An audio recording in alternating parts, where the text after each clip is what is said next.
Bapak Ibu Saudara, sungguh kasih dan rahmat Tuhan selalu mengikuti kehidupan kita.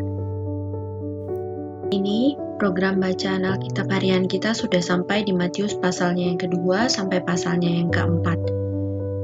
Dan untuk renungan firman Tuhan kita pagi ini terambil dari Matius pasal 4 ayatnya yang pertama hingga ayatnya yang ke-25 dengan judul renungan kita adalah tidak jatuh ke dalam pencobaan.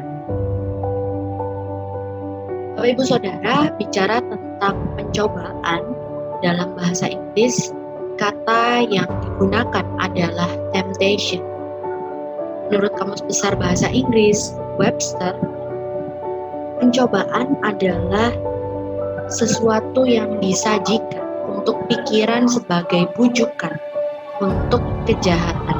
Dan intinya, sesuatu yang bisa saja menggoda kita sehingga kita bisa jatuh ke dalam dosa, ke dalam pencobaan. Pernahkah kita berpikir mengapa kita bisa berdosa terhadap Tuhan? Atau mengapa kita bisa membuat kesalahan, membuat pilihan yang buruk, dan kemudian harus hidup dalam konsekuensinya? Mengapa juga kita membuat diri terikat pada dosa dan pola perilaku yang tentunya merusak? Atau pernahkah kita melakukan sesuatu yang kita tahu itu salah, kemudian kita berpikir, mengapa ya saya bisa melakukan itu?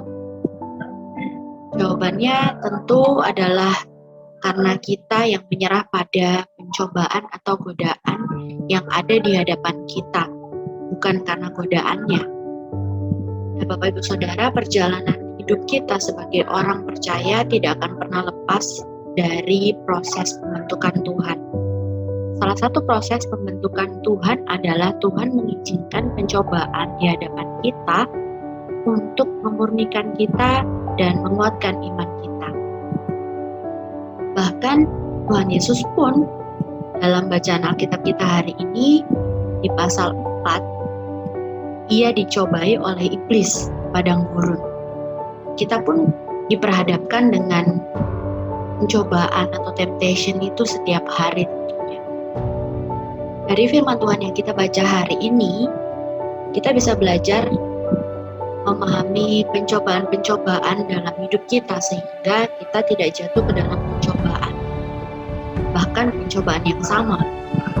Ada beberapa bentuk pencobaan yang Yesus alami di pasal 4 ini. Yang pertama, pencobaan yang berkaitan dengan kebutuhan hidup. Iblis berkata di Matius pasalnya yang keempat ayatnya yang ketiga, jika engkau anak Allah, perintahkanlah supaya batu-batu ini menjadi roti. Roti berbicara tentang kebutuhan hidup. Saat itu iblis tahu bahwa Yesus sedang berpuasa 40 hari 40 malam. Dan pastilah ia lapar. Karena itu iblis memberi jalan keluar agar Yesus mau mengubah batu menjadi roti agar mendapatkan makanan. Namun Yesus tidak menuruti. Ia berkata di Matius pasalnya yang keempat ayat yang keempat, manusia hidup bukan dari roti saja, tetapi dari setiap firman yang keluar dari mulut Allah. Masalah ekonomi seringkali menjadi penyebab banyak orang Kristen di masa kini meninggalkan Tuhan. Bahkan ada yang sampai nekat mencari pertolongan puasa gelap. Nah, pencobaan yang kedua berkaitan dengan tawaran duniawi, kemewahan dunia.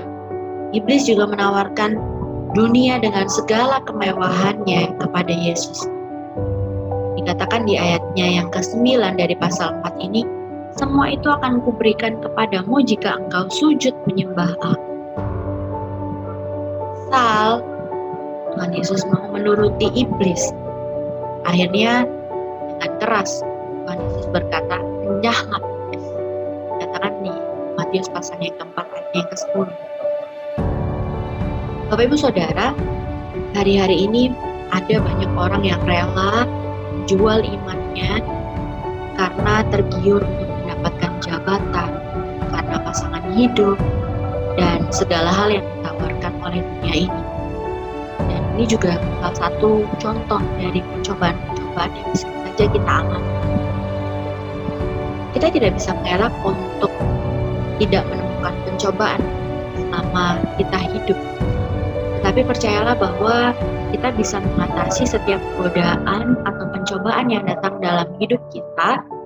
Kita bisa melawan iblis dan menolak untuk memberikan tempat kepadanya.